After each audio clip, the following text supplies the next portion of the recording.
quelques mois. Vous ne le connaissiez pas. Aujourd'hui, il envahit vos dépenses militaires et les unes de vos journaux.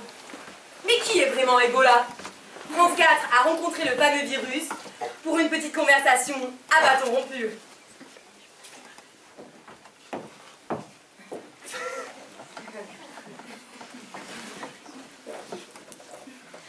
Ebola. On entend beaucoup parler de vous. Mais finalement, le public vous connaît très peu. Oui, ça vient du fait que je n'ai pas eu l'occasion d'expliquer mon travail.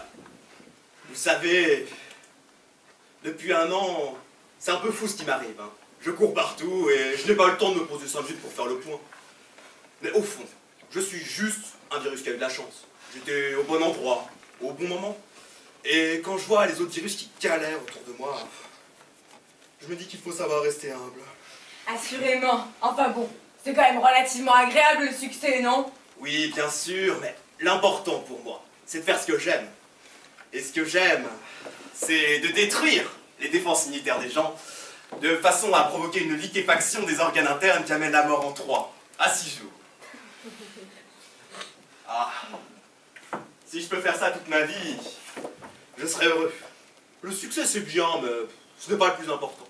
Évidemment. Entre nous, le truc de faire saigner les gens par les yeux, c'est pas un peu show-off quand même, non? Vous savez, il faut bien trouver une signature.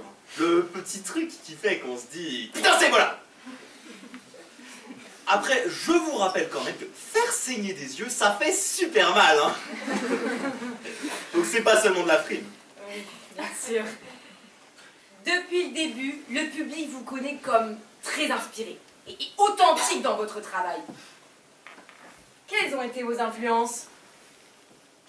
Je crois que pour les organismes cellulaires de ma génération, la référence, ça reste le sida.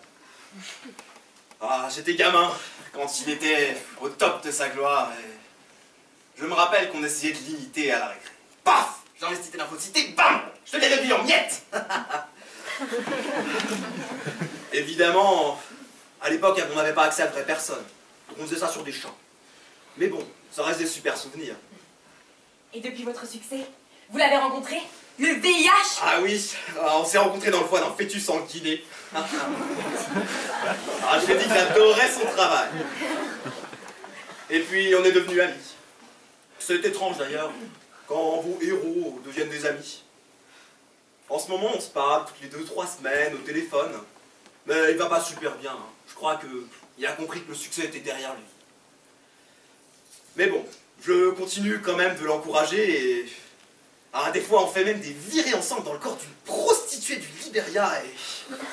Ah, là, j'ai l'impression qu'elle revit. Justement, le sida avait pour modèle la syphilis, pour l'herpès, c'était la variole. Et vous, quel est votre héros du passé? Je lisais l'autre jour la biographie de la peste bubonique par Max Gallo. Et j'ai été assez soufflé. Surtout quand on pense que ça a été fait au XIVe siècle. Franchement, on se sent tout petit. L'idée d'utiliser des puces du rat aussi, ça c'est un coup de génie. Alors je ne pense pas qu'on verra de sitôt des bacilles de ce niveau. Malheureusement. Avec le développement des immunothérapies, des vaccins, du gel hydroalcoolique, de nombreux virus se voient contraints de faire de la figuration. Des conseils pour un jeune virus qui débute? Quand on commence, on veut tout de suite s'attaquer au type super balèze parce que, évidemment, détruire la vie d'un gars au meilleur de sa forme, ça en jette. Mais je pense que c'est une erreur. J'ai vu trop de jeunes virus se casser les dents. Et si j'ai un conseil à donner, c'est de toujours commencer par les plus faibles. Les enfants, les Africains, les personnes âgées. Et à partir de là, essayer de conquérir de nouveaux marchés. C'est la méthode que j'ai appliquée. Et regardez, en moins d'1 an, je suis passé du fin fond de la jungle à New York. Ah, épatant. Et avant de finir cet entretien, je me permets de vous demander, aujourd'hui, votre plus grand ennemi, c'est qui?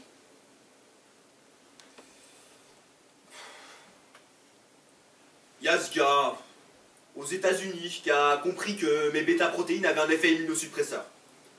Et ça m'inquiète un peu parce que il pourrait m'envoyer des anticorps de synthèse qui ciblent directement mes follicules B4. Et là, bonjour la galère, hein. Ça devient impossible de bosser dans des conditions pareilles.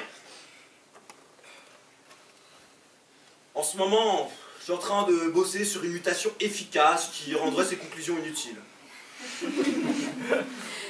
On verra bien. En tout cas, je suis super motivé.